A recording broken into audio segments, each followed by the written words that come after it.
Hello guys, അങ്ങനെ ജലജ അനാമികയുടെ വൃത്തികെട്ട മുഖംമൂടി എല്ലാവർക്കും മുന്നിലും വലിച്ചിറക്കുകയാണ്. അനിയും അനാമികയും സംസാരിക്കുന്നത് ജലജ ഒളിഞ്ഞു കേൾക്കുകയും അതിലൂടെ അനിയുടെ ഫോണിൽ അനാമികയുമായി ബന്ധപ്പെട്ട് എന്തോ ഉണ്ടെന്ന് മനസ്സിലാക്കുകയും ചെയ്യാണ് ജലജ. അതുകൊണ്ടൊക്കെ തന്നെ തന്ത്രപൂർവ്വം അനിയുടെ ഫോൺ കൈക്കലാക്കി ആ വീഡിയോ തന്റെ ഫോണിലേക്ക് ഷെയർ ചെയ്യുകയാണ്. പിന്നീട് ജലജ എല്ലാവരെയും വിളിച്ചുകൂട്ടി ആ ഒരു വീഡിയോ ടിവിയിൽ പ്രദർശിപ്പിക്കുകയാണ്. ഇത് കണ്ട് എല്ലാവരും ശരിക്കും പറഞ്ഞാൽ ഞെട്ടിപ്പോവുകയാണ്.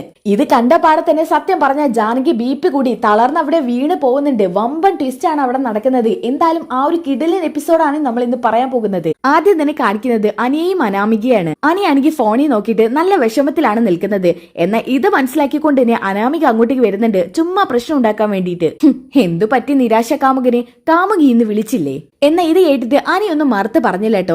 അപ്പൊ വീണ്ടും പ്രശ്നം ഉണ്ടാക്കാൻ വേണ്ടിട്ട് അനാമിക അങ്ങോട്ട് ചോദിക്കുന്നുണ്ട്, എനിക്കറിയാടാ നിന്റെ വിഷമം എന്താണെന്ന്. നീ അവളെ വിളിച്ചിട്ട് അവള് ഫോൺ എടുക്കുന്നില്ല അല്ലേ?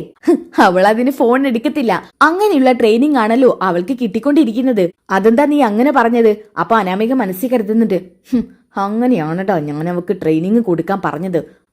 അത് പിന്നെ പോലീസ് ആവാൻ പോവല്ലേ, അപ്പൊ നല്ല കടുകട്ടി ട്രെയിനിങ് ഒക്കെ ഉണ്ടാവില്ലേ. പിന്നെ അവള് വരുമ്പോ ഒരു പോലീസുകാരി ആയിട്ടാണ് വരിക. അപ്പൊ നിന്നെയൊക്കെ മൈൻഡ് ചെയ്യോ? നീ വെറും ഒരു രണ്ടാം കെട്ടുകാരൻ. രണ്ടാം കെട്ടുകാരെ അങ്ങനെ ആരും കെട്ടാൻ ആഗ്രഹിക്കില്ല. ദേ അനാമിയെ, ഞാൻ നിന്നോടൊരു കാര്യം പറഞ്ഞേക്കാം. നീ എന്റെ കാര്യത്തിൽ കയറി ഇടപെടണ്ട. അതുപോലെ ഞാൻ നിന്റെ കാര്യത്തിലും കയറി ഇടപെടാൻ വരില്ല. ആരൊക്കെയോ കാണിക്കാൻ വേണ്ടി സ്വയം ഭർത്താവും ഭാര്യയായിട്ട് ഇവിടെ കഴിയാം. അത്രമാത്രം നീ എന്നിൽ നിന്ന് പ്രതീക്ഷിച്ചാ മതി. അല്ലെങ്കിൽ ഞാൻ നിന്നിൽ നിന്ന് എന്താ പ്രതീക്ഷിക്കുന്നത്? ഒന്നും പ്രതീക്ഷിക്കുന്നില്ല. ആ സമയത്താണ് ജലജ അതിലൂടെ പാസ് ചെയ്യുന്നത് കേട്ടോ. ഇവരുടെ ശബ്ദം കേട്ടിട്ട് ജലജ മനസ്സിൽ കരുതുന്നുണ്ട്, ഇവരെപ്പോഴും വഴക്കാണല്ലോ. ഒരു കണക്കിന് നോക്കിയാൽ രണ്ടും കൂടി അടിച്ച് പിരിഞ്ഞോളും. അങ്ങനെ അവൻ മാത്രം കോടീശ്വരിയും കെട്ടി സുഖമായിട്ട് ജീവിക്കണ്ട. അങ്ങനെ തമ്മി തല്ലുണ്ടാക്കി അടിച്ചങ്ങനെ പിരിയട്ടെ.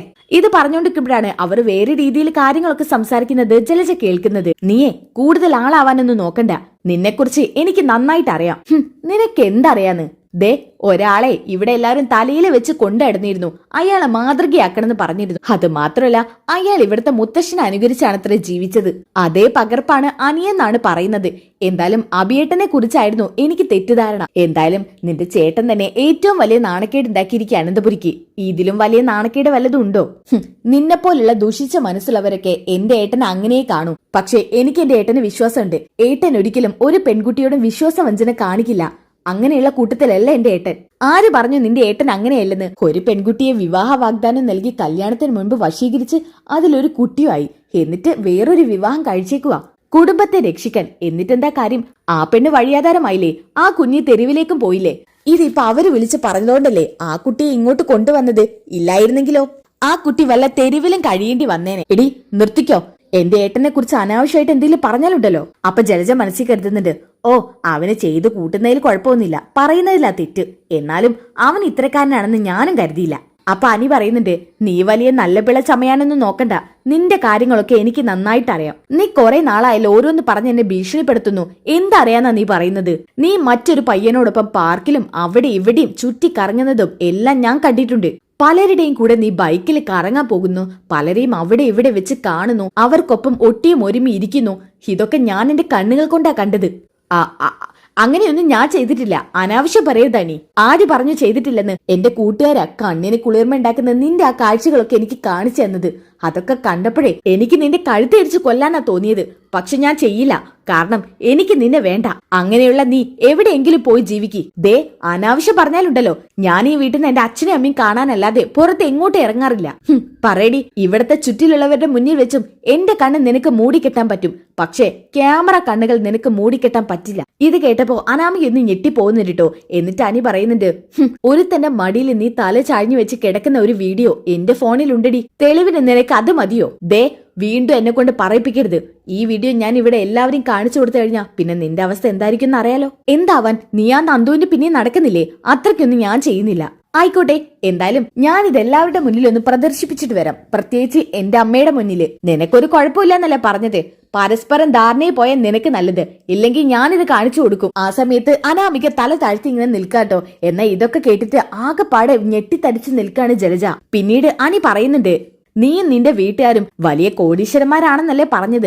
പക്ഷെ എനിക്ക് തോന്നുന്നതേ നിങ്ങൾക്കൊരു ചുക്കും ഇല്ലെന്നാ. ചുമ്മാ വായ കൊണ്ട് പറയുന്നതല്ലാതെ ഒന്നും നടക്കുന്നില്ല. ഇതിനു മുമ്പ് എനിക്കൊരു കാറ് തന്നിരുന്നു. ഇന്ന് വരെ ഞാൻ ആ വീട്ടിൽ പോയതിനു ശേഷം ആ കാർ അവിടെ കണ്ടിട്ടില്ല. പിന്നെ വലിയെന്തോ പ്രോപ്പർട്ടി വാങ്ങി തരുന്ന കാര്യമൊക്കെ നിന്റെ അച്ഛൻ ഇതിനു മുമ്പ് പറഞ്ഞില്ലേ? അവിടെ വലിയൊരു വീട് വെക്കുന്ന കാര്യം പറഞ്ഞു. പക്ഷേ ഇതുവരെ അതേക്കുറിച്ച് വീണ്ടും പറഞ്ഞതായിട്ട് ഞാൻ ഇതുവരെ കേട്ടിട്ടില്ല. എല്ലാം കൂടി കൂട്ടി വായിച്ചാ എനിക്ക് നല്ല സംശയമുണ്ട്. ഞാൻ അത് വെറുതെ കുത്തിപ്പൊക്കണ്ട കേട്ടോ. ഇതും പറഞ്ഞ് അനി അവിടുന്ന് ദേഷ്യം പിടിച്ച് പോവാൻ കേട്ടോ. ആ സമയത്ത് ജലജ പതുക്കെ അങ്ങോട്ട് മാറി നിൽക്കുന്നുണ്ട്.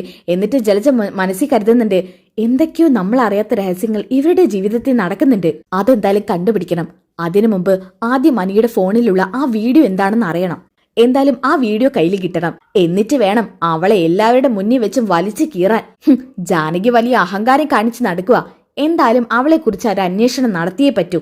അതിനു മുമ്പ് അനിയുടെ ഫോണിലുള്ള വീഡിയോ എങ്ങനെയെങ്കിലും കണ്ടുപിടിക്കണം. എന്തായാലും ഇതിനൊരാളെ സഹായം ഇല്ലാതെ പറ്റില്ല. അബിയോട് തന്നെ കാര്യമൊക്കെ പറയാം. അങ്ങനെ അതിനുശേഷം ജലജ നേരെ അബിക്ക് വിളിക്കുന്നുണ്ട്. എന്നിട്ട് അബിയോട് എത്രയും പെട്ടെന്ന് തന്നെ വീട്ടിലെത്താൻ പറയുന്നുണ്ട് കേട്ടോ. പിന്നെ കുറച്ചുനേരം കഴിഞ്ഞിട്ടാണ് കാണിക്കുന്നത് അബി വീട്ടിലെത്തുന്നത്. അബി നേരെ ജലജയുടെ അടുത്തെത്തുന്നുണ്ട്. എന്നിട്ട് ചോദിക്കുന്നുണ്ട്, അമ്മ എന്തിനാ എന്നോട് എത്രയും പെട്ടെന്ന് ഓഫീസിൽ നിന്ന് വരാൻ പറഞ്ഞത്? എനിക്ക് അവിടെ ഒരുപാട് പണിയുണ്ടായിരുന്നു. ഓ പിന്നെ നിനക്ക് കൈകെട്ടി നോക്കി നിൽക്കാന്നല്ലാതെ വേറെന്ത് പണിയാ അവിടെ? എന്റെ അമ്മേ, എല്ലാവരുടെ പിന്നില് കൈകെട്ടി നോക്കി നിൽക്കുന്നതും കുറച്ച് ബുദ്ധിമുട്ടുള്ള പണി തന്നെയാ. ഇങ്ങനെ ആയില്ലേ നീ ഒരു കുഴിമടിയനാവുമല്ലേടാ. ആവുന്നെങ്കിൽ ആവട്ടെ. അമ്മ എന്തിനാ എന്നെ ഇപ്പൊ ഇങ്ങോട്ട് വിളിച്ചത്? അതൊക്കെ പറയാം, നീയൊന്ന് അടങ്ങ്. അടങ്ങാനൊന്നും പറ്റില്ല. ഞാൻ കുറച്ച് പദ്ധതികളൊക്കെ അവിടെ നടത്തിക്കൊണ്ടിരിക്കുകയായിരുന്നു. അതിനിടയ്ക്കൽ അമ്മ ഇപ്പൊ വിളിപ്പിച്ച് നശിപ്പിച്ചത്. എടാ, ഒരു ഗോൾഡൻ ചാൻസാ നമ്മുടെ കയ്യിൽ വന്നിരിക്കുന്നത്. എന്ത് ഗോൾഡൻ ചാൻസ്? അമ്മേ, പൈസ കിട്ടാൻ വല്ല വഴിയും തെളിഞ്ഞോ? അങ്ങനെ പൈസ കിട്ടാനുള്ള വഴിയൊന്നും വന്നിട്ടില്ല. പക്ഷേ നിന്നെ അടിച്ചു താഴ്ത്തിയവരുണ്ടല്ലോ, അവരെ നിനക്ക് ഇത് വെച്ച് പാതാളത്തോളം അടിച്ചു താഴ്ത്താം. എന്താ അമ്മ പറയുന്നത്? ആദർശിനെതിരെ എന്തെങ്കിലും കിട്ടിയോ അമ്മയ്ക്ക്? ഇത് ആദർശൊന്നും അല്ല. ഇവിടെ ഒരുത്തി ഉണ്ടല്ലോ, വലിയ പണക്കാരിയാണെന്നുള്ള അഹംഭാവത്തിൽ നടക്കുന്നവള്. ആര്? അനാമികയോ? ആ, അവളുടെ കാര്യം തന്നെയാ പറഞ്ഞത്. ആ, അവക്കെന്താ കുഴപ്പം? അബി, ഞാൻ ഇന്ന് അനിയുടെ വായിന്ന് ഒരു സംഭവം കേട്ടു. എന്താ അമ്മേ? അമ്മ ആദ്യം ഒന്ന് കാര്യം തെളിയിച്ച് പറ, ഇങ്ങനെ സസ്പെൻസ് ഇടാതെ. എടാ, ഈ അനാമിക അത്ര നല്ലവളൊന്നുമല്ല. അതായത് നല്ല സ്വഭാവക്കാരി അല്ലെന്ന്. എന്ന് വെച്ചാ ഏകദേശം നിന്റെ സ്വഭാവത്തിലൊക്കെ പെടുത്ത അവളെ. എന്റെ സ്വഭാവത്തിലോ? ആ, നിനക്ക് കണ്ട പെമ്പിള്ളയുടെ കൂടെ ചുറ്റിക്കറങ്ങി നടക്കലല്ലേ പണി, അതുപോലെ അവക്കും കണ്ട ആണുങ്ങളുടെ കൂടെ ചുറ്റിക്കറങ്ങി നടക്കല പണി. എന്ത്? അമ്മ ഇതെന്തൊക്കെയാ പറയുന്നേ? അതേടാ, നിന്നെപ്പോലെ ഒരു പെണ്ണ അവളും. ദേ അമ്മേ, എന്തായാലും പറയരുത്. എനിക്ക് ആദ്യമൊക്കെ ഉണ്ടായിരുന്നു, എന്നാ ഇപ്പൊ അങ്ങനെയൊന്നുമില്ല. എന്തായാലും നിന്റെ സ്വഭാവം തന്നെയാ. ആ, എന്തെങ്കിലും ആവട്ടെ. അമ്മ എന്താ കേട്ടത് അത് പറ. ഈ അനി തന്നെ പറയുന്നുണ്ട്, അവള് മറ്റൊരുത്തന്റെ കൂടെ കറങ്ങുന്ന വീഡിയോ അനിയുടെ ഫോണിലുണ്ടെന്ന്. അതെങ്ങനെയെങ്കിലും നമുക്ക് കൈക്കലാക്കണം. അതെങ്ങനെയുള്ള വീഡിയോ ആണെന്ന് അറിയണം. അത് കേട്ടിട്ട് എന്താ അമ്മ കാര്യം? അത്രയ്ക്ക് മോശം വീഡിയോ ആയിരുന്നെങ്കിൽ അവൻ തന്നെ എല്ലാവരുടെ മുന്നിൽ പ്രദർശിപ്പിക്കില്ലേ? കാരണം അവൻ അവളെ കണ്ണെടുത്താ കണ്ടൂടാ. ആയിരിക്കും, പക്ഷെ ആരെങ്കിലും നിർബന്ധവശാൽ അവളുടെ വീഡിയോ പുറത്തു വിടാത്തതാണെങ്കിലോ? ചിലപ്പോ അവളെ അവിടുന്ന് പുറത്താക്കാനുള്ള എന്തെങ്കിലും ഒരു കാര്യമായിരിക്കും അത്. അമ്മേ, പക്ഷെ ഇതുകൊണ്ട് നമ്മൾ എന്ത് ചെയ്യും? എടാ, നമ്മൾ ആ വീഡിയോ എല്ലാവരുടെ മുന്നിൽ വെച്ചും പ്രദർശിപ്പിക്കുന്നു ടിവിയില്. എന്നിട്ടോ? എടാ, കാണാത്തവരൊക്കെ ഇത് കാണുമല്ലോ. പിന്നെ അവൾക്ക് നമ്മുടെ കൂട്ടത്തിൽ ഉണ്ടാവുന്ന ഇമേജ് അറിയാലോ. ജാനകിയെ നെളിഞ്ഞു നിവർന്ന നടക്കുക കുറച്ച് നാളായിട്ട്. തന്റെ മരുമകൾ എന്തോ സംഭവമാണെന്നുള്ള മട്ടില്. അവളും അങ്ങനെ അങ്ങ് അഹങ്കരിക്കാൻ പാടില്ല. അങ്ങനെ നിന്നെ മാത്രം എല്ലാരും താഴ്ത്തി കെട്ടരുത്. ആ, ഏതായാലും ആ ഐഡിയ കൊള്ളാമേ. എല്ലാവർക്കും എന്നെ അങ്ങനെ താഴ്ത്തി കെട്ടൽ കുറച്ച് കൂടുതലാ. അതെ, ഒരു കണക്കിന് നോക്കിയാ അനിയുടെ സ്വഭാവം ഏകദേശം അങ്ങനെയൊക്കെ തന്നെയാ. അനി ഒരുത്തിയെ വിവാഹം കഴിച്ചിട്ട് മറ്റൊരുത്തിയുടെ പിന്നാലെ പോവുകയല്ലേ? അത് മോശ സ്വഭാവല്ലേ? അതെ, എന്തായാലും ഈ പറഞ്ഞ അനാമികയുടെ സ്വഭാവം ഇതാണെങ്കിൽ അത് വലിച്ചു കീറണമേ. അവൾ അങ്ങനെ മറ്റുള്ളവരുടെ മുന്നിൽ കരി വാരി തേച്ച് നടക്കണ്ട. അതെ, അതിനാകെ ഒരു മാർഗേ ഉള്ളൂ. അനിയുടെ ഫോണിലെ വീഡിയോ നമുക്ക് എങ്ങനെയെങ്കിലും കിട്ടണം. പക്ഷെ അതെങ്ങനെ കിട്ടും അമ്മേ? അതിനൊരു വഴി ഒപ്പിക്കാനാ ഞാൻ നിന്നെ വിളിച്ചത്. ആരുടെയെങ്കിലും ഫോണ് നമുക്ക് തരൂ അമ്മേ. ഇനി എന്തെങ്കിലും നോക്കട്ടെ എന്ന് ചോദിക്കാനാണെന്നുണ്ടെങ്കിലും അനി അങ്ങനെ ഫോണൊന്നും തരത്തില്ല. അവരുടെ പ്രൈവസി അല്ലേ അവരുടെ ഫോണ്. എന്നാ പിന്നെ ആലോചിക്ക്, എന്തെങ്കിലും ഒരു ഐഡിയ ഉണ്ടോന്ന്. ഇതും പറഞ്ഞ് രണ്ടുപേരും ആലോചിച്ചുകൊണ്ടിരിക്കാൻ കേട്ടോ. ആ സമയത്ത് ജലജ പറയുന്നുണ്ട്, ദേ അബി, എന്റെ മനസ്സിലൊരു ഐഡിയ തെളിയുന്നുണ്ട്. ഞാനത് പറഞ്ഞ നീ അതുപോലെ ചെയ്യോ? അയ്യോ, ഞാനോ? അമ്മ എങ്ങനെയെങ്കിലും ആ ഫോണ് കിട്ടുമോ നോക്ക്. എടാ, ഇത് നിന്നെക്കൊണ്ടേ പറ്റൂ. ഞാൻ എന്ത് ചെയ്യാനാ? ഞാൻ പറഞ്ഞ പോലെയൊക്കെ നീ ചെയ്താ മതി. അപ്പൊ അവന് സംശയമൊന്നും ഉണ്ടാവില്ല. നീ ആദ്യം നിന്റെ ഫോണ് സ്വിച്ച് ഓഫ് ചെയ്യേ. സ്വിച്ച് ഓഫ് ചെയ്യാനോ? അമ്മ, എനിക്ക് ഒരുപാട് പേര് വിളിക്കുന്നതാ. സ്വിച്ച് ഓഫ് ഒന്നും ചെയ്യാൻ പറ്റില്ല. എടാ, ആ ഫോൺ കിട്ടണമെങ്കിൽ ഇത് സ്വിച്ച് ഓഫ് ചെയ്യണം. എന്നിട്ട് നീ ആദ്യം നിന്റെ ഫോൺ സ്വിച്ച് ഓഫ് ചെയ്തിട്ട് അനിയുടെ അടുത്തോട്ട് ചെല്ലണം. എന്നിട്ട് അവനോട് പറയണം, നിന്റെ ഫോൺ കേടായി പോയി, പെട്ടെന്ന് നിനക്ക് അർജന്റായിട്ട് ഒരാളെ വിളിക്കാനുണ്ട്, നിന്റെ ഫോൺ ഒന്ന് തരുമോന്ന് ചോദിക്കണം. ഓ, അപ്പോ അവൻ ഫോൺ തരുമായിരിക്കല്ലേ? അവൻ തീർച്ചയായിട്ടും തരും. നിന്റെ ഫോൺ കാണിച്ചു കൊടുക്കണം. ഓൺ ആവുന്നില്ലെന്ന് പറയണം. വെള്ളത്തിൽ വീണതാന്ന് പറഞ്ഞാൽ മതി. അപ്പൊ മുതൽ ഫോൺ വർക്ക് ആവുന്നില്ലെന്ന് പറയണം. എന്നിട്ട് അനിയുടെ ഫോണ് തൽക്കാലം വിളിക്കാൻ വാങ്ങണം. പക്ഷെ അവൻ അടുത്തുണ്ടാവില്ല അമ്മേ. പെട്ടെന്ന് തരാന്നും പറഞ്ഞ് അവിടുന്ന് കൊണ്ടുവരണം അവന്റെ ഫോണ്. ഞാൻ നോക്കാം അമ്മേ, അതൊക്കെ നടക്കുവോ ആവോ. എടാ, നീ ഇങ്ങനെ ഉള്ളിൽ ഭയവും വെച്ച് പോയി ചോദിക്കരുത്. നല്ല സ്മാർട്ടായിട്ട് പോയി ചോദിക്ക്. അപ്പൊ നിന്നെ അവന് സംശയിക്കില്ല. ശരി, ദേ അവൻ അവിടെ താഴെ ഇരിപ്പുണ്ട്, അങ്ങോട്ട് ചെന്ന് ചോദിക്ക്. ഇപ്പൊ തന്നെ വേണോ അമ്മേ? ആ, ഇപ്പൊ തന്നെ വേണം. അവനിപ്പോ ആള് കൂളാണ്, കവിത എഴുതുന്ന സമയാ. ഇപ്പം പോയി ചോദിച്ചാ നിനക്ക് ആ ഫോണായിട്ട് ഇങ്ങോട്ട് വരാം. ആ ശരി അമ്മേ, എന്നാ പിന്നെ ഞാൻ പോയി ചോദിക്കാം. ഇതും പറഞ്ഞുകൊണ്ട് അഭി താഴേക്ക് ഇറങ്ങുന്നുണ്ട്. എന്നാൽ ജലജ ഇതൊക്കെ വീക്ഷിച്ചോണ്ടിരിക്കുകയാണ് കേട്ടോ. അങ്ങനെ അഭി താഴോട്ട് ഇറങ്ങിയിട്ട് അനിയുടെ അടുത്ത് ചെല്ലുന്നുണ്ട്. അഭിയെ കണ്ട പാടെ തന്നെ അനി ഒന്ന് നോക്കുന്നുണ്ട്. കവിത എഴുതാണോ? കണ്ടിട്ട് എന്ത് തോന്നുന്നു? അല്ല, പേപ്പറും പെന്നും പിടിച്ചോണ്ടിരിക്കുന്നത് കവിത എഴുതാനായിരിക്കുമല്ലോ. ആ, അപ്പൊ അറിയാം, പിന്നെ എന്തിനാ ചോദിക്കുന്നത്? ഷെടാ, എന്ത് ചെയ്യുന്നു ചോദിച്ചത് ഇപ്പൊ ഇത്രയും വലിയ തെറ്റായിപ്പോയോ? ഞാൻ ചുമ്മാ പറഞ്ഞതാ. അതെ, എനിക്ക് നിന്നോടൊരു കാര്യം ചോദിക്കാനുണ്ട്. എന്താ? അത് പിന്നെ എന്റെ ഫോണ് പെട്ടെന്ന് വെള്ളത്തിൽ വീണു. പിന്നെ ഒന്നും ആവുന്നില്ല, സ്വിച്ച് ഓഫ് ആയ പോലെ. എവിടെ വീണത്? അത് പിന്നെ ഞാൻ ബാത്റൂമിൽ കയറിയപ്പോ ഫോൺ എടുത്തു വെക്കാൻ മറന്നു, അത് വെള്ളത്തിലോട്ട് വീണു. അപ്പൊ വർക്കാവുന്നില്ലേ? ഇല്ല, മിക്കവാറും പുതിയൊരു ഫോൺ വാങ്ങിക്കേണ്ടി വരുമെന്നാ തോന്നുന്നത്. ശരി, വാങ്ങിക്കോ. അല്ല, എനിക്ക് അർജന്റായിട്ട് ഒരാളെ വിളിക്കാനുണ്ടായിരുന്നു. നീ തൽക്കാലം നിന്റെ ഫോണൊന്നും ഒരു 5 മിനിറ്റ് മതി, പെട്ടെന്ന് തന്നെ വിളിച്ചോണ്ട് വരാം. എന്റെ ഫോണോ? അതെ. അല്ല, അബിയുടെ കയ്യിലപ്പോ വേറെ ഫോണൊന്നും ഇല്ലേ? ഉണ്ട്, ഇപ്പൊ തൽക്കാലം ഉപയോഗിച്ചോണ്ടിരിക്കുന്ന ഫോൺ ഇതായിരുന്നു. എനിക്ക് അർജന്റായിട്ട് ഒരാളെ വിളിക്കാനുണ്ടായിരുന്നു, അതുകൊണ്ടല്ലേ ഞാൻ നിന്നോട് ചോദിച്ചത്. അല്ലെങ്കിൽ നിന്റെ ഫോൺ ഞാൻ ചോദിക്കോ? അനിയാണെങ്കിൽ അപ്പൊ തന്നെ കവിത എഴുതിയലോട്ട് ഇങ്ങനെ നോക്കുന്നുണ്ട്. എന്നിട്ട് പറയുന്നുണ്ട്, ശരി, പെട്ടെന്ന് തന്നെ കൊണ്ടുവരണം. എടാ, പെട്ടെന്ന് തന്നെ കൊണ്ടുതരാം. താങ്ക്സ് അനി. ഓ, താങ്ക്സ് ഒന്നും വേണ്ട, പെട്ടെന്ന് വിളിച്ചിട്ട് കൊണ്ടുതാ. അങ്ങനെ അബി ആണെങ്കിൽ ആ ഫോൺ എടുത്ത് മുകളിലോട്ട് പോവാൻ കേട്ടോ. എന്നിട്ട് അത് നേരെ ജലജയുടെ കയ്യിൽ കൊണ്ടുകൊടുക്കാണ്. അമ്മേ, ഫോൺ കിട്ടി.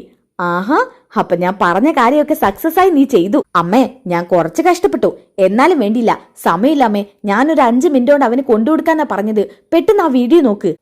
ഞാൻ ഇപ്പൊ തന്നെ നോക്കാം. ഇതും പറഞ്ഞോണ്ട് ആ ഗാലറി തുറന്നിട്ട് വീഡിയോ തപ്പി നോക്കാണ് കേട്ടോ. അപ്പൊ തന്നെ വീഡിയോസിൽ ഫസ്റ്റ് തന്നെ കാണിക്കുന്നത് അനാമികയുടെ കാമുകനും ഇരിക്കുന്ന വീഡിയോ ആണ്. എടാ, കിട്ടിയടാ. എവിടെ അമ്മേ? അതൊക്കെ നമ്മുടെ ഫോണിലോട്ട് വിട്ടിട്ട് കാണാം. ദേ, ഞാൻ ആദ്യം ഒന്ന് ഇത് അനിയുടെ ഫോണിൽ നിന്ന് എന്റെ ഫോണിലോട്ട് ഷെയർ ചെയ്യട്ടെ. ഇതും പറഞ്ഞുകൊണ്ട് അനിയുടെ ഫോണിൽ നിന്ന് ജലജയ്ക്ക് അത് ഫോർവേഡ് ചെയ്യുന്നുണ്ട്. എന്നിട്ട് അതൊക്കെ ഡിലീറ്റ് ആക്കി ക്ലിയർ ചെയ്തിട്ട് അബിയുടെ കയ്യിൽ കൊടുത്തിട്ട് പറയുന്നുണ്ട്, അബി, എത്രയും പെട്ടെന്ന് തന്നെ നീ കൊണ്ടുകൊടുക്ക്. അല്ലമ്മേ, ഒരാൾക്ക് വിളിക്കാനാന്ന് പറഞ്ഞല്ലേ കൊണ്ടുവന്നത്, എന്നിട്ട് വിളിച്ചതൊന്നും കാണില്ലല്ലോ. ഷോ, അത് വിട്ടു, ഞാൻ മറന്നുപോയി. നീ തൽക്കാലം നിന്റെ ഏതെങ്കിലും കൂട്ടുകാരന്റെ ഫോണിലേക്ക് വിളിക്ക്. അമ്മ ഇങ്ങത്താ, അത് ഞാൻ റെഡിയാക്കി കൊണ്ടുകൊടുത്തോളാം. അങ്ങനെ അബി ഒരുവിധം സെറ്റാക്കി ഫോൺ കൊണ്ട് കൊടുക്കുന്നുണ്ട് കേട്ടോ. ആ സമയത്ത് അനി ഒരു സംശയം പോലെയൊക്കെ ഇങ്ങനെ പ്രകടിപ്പിക്കുന്നുണ്ട്.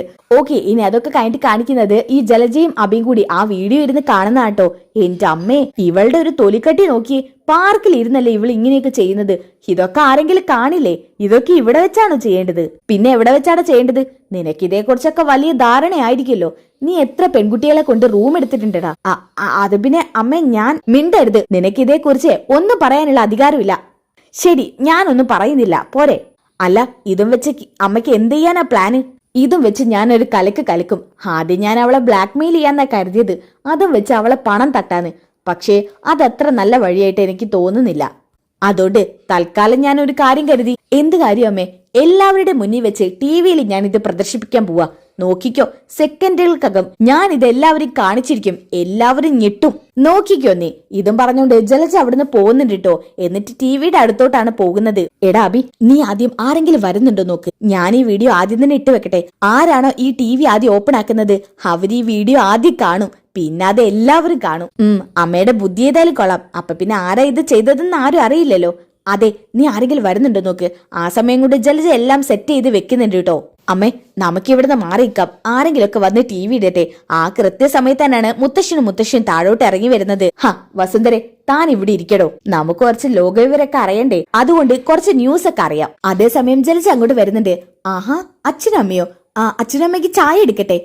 ജലജ, ചായ എടുക്കാനൊക്കെ വരട്ടെ. നീ ആദ്യം ആ ടി.വി എന്നിട്ടേ ഇദ്ദേഹത്തിന് ന്യൂസ് കാണണമെന്ന്. ഓ, അതിനെന്താ, ടി.വി ഇപ്പൊ ഇടാലോ. എന്തായാലും ജലജയുടെ മനസ്സിൽ നല്ല സന്തോഷമുണ്ട് കേട്ടോ. അങ്ങനെ ജലജ പോയിട്ട് ടി.വി ഓൺ ആക്കുന്നുണ്ട്. ടി.വി ഓൺ ആക്കിയപ്പോ തന്നെ അനാമികയുടെ കാമുകനും പാർക്കിൽ ഇരിക്കുന്ന ആ വീഡിയോ ആണ് പ്ലേ ആവുന്നത്. ഇത് കണ്ടപാടെ തന്നെ മുത്തശ്ശനാകെ ഞെട്ടുന്നുണ്ട്. മുത്തശ്ശിയാണെങ്കിൽ വായിൽ കൈവച്ച് എഴുന്നേറ്റ് പോകുന്നുണ്ട്. ഈശ്വര, എന്തൊക്കെയായി കാണുന്നത്? അപ്പൊ മുത്തശ്ശൻ ചോദിക്കുന്നുണ്ട്, ഇത് അനാമികയല്ലേ? അയ്യോ, എന്തൊക്കെയാ കാണുന്നത്? ഇത് അനാമികയല്ലേ അച്ഛാ? ഇദ്ദേഹം നോക്കിയേ, എന്തൊക്കെയാ ഇവിടെ സംഭവിക്കുന്നത്? എന്നാലും എന്റെ അമ്മേ, ഇവള് ഇങ്ങനെ ഒരുത്തിയായിരുന്നോ? ജാനകി. അപ്പൊ മുത്തശ്ശി പറയുന്നുണ്ട്, ജലജെ, നിന്റെ നാവെടുക്ക്. ജാനകിക്ക് ഇത് കാണിച്ചു കൊടുക്കണ്ട. അയ്യോ, അമ്മേ അതിന് ജാനകിയത വരുന്നു. അപ്പൊ തന്നെ ജാനകി ഈ വീഡിയോ കാണാൻ ട്ടോ. ഈ വീഡിയോ കണ്ട പാടെ തന്നെ ജാനകി ഞെട്ടുന്നുണ്ട്. ഇത് അനാമിക മോളല്ലേ? എന്റെ ജാനകി, നിന്റെ മരുമകളെ മറ്റൊരു പുരുഷനോടൊപ്പം പാർക്കിൽ ഉല്ലസിക്കുക. എന്നാ ഇത് കണ്ടോണ്ട് ജയനും അജയനോ ദേവിയാനിയും ഒക്കെ അങ്ങോട്ടേക്ക് വരുന്നുണ്ട്. എന്നാ അനാമികയുടെ കാട്ടിക്കുട്ടലുകൾ കണ്ട പാടെ തന്നെ ജാനകി ബീപ്പ് കുറഞ്ഞ് അവിടെ ബോധം കെട്ട് വീഴാണ്. നല്ല കിടലൻ ട്വിസ്റ്റ് നിറഞ്ഞ എപ്പിസോഡാണ് കേട്ടോ. അനാമികയെ നിർത്തി ചോദ്യം ചെയ്യുന്നുണ്ട്. എന്തായാലും ആ ഒരു കിടലൻ ട്വിസ്റ്റ് നിറഞ്ഞ എപ്പിസോഡ് കിട്ടാൻ വേണ്ടി നിങ്ങൾ ചാനൽ സബ്സ്ക്രൈബ് ചെയ്യുക, വീഡിയോക്ക് ഒന്ന് ലൈക്ക് ചെയ്യുക, നെക്സ്റ്റ് എപ്പിസോഡ് ഒന്ന് കമന്റ് ചെയ്യുക. അടുത്ത വീഡിയോയിൽ കാണുന്നവരേക്കും എല്ലാവർക്കും ബൈ ഗായ്സ്.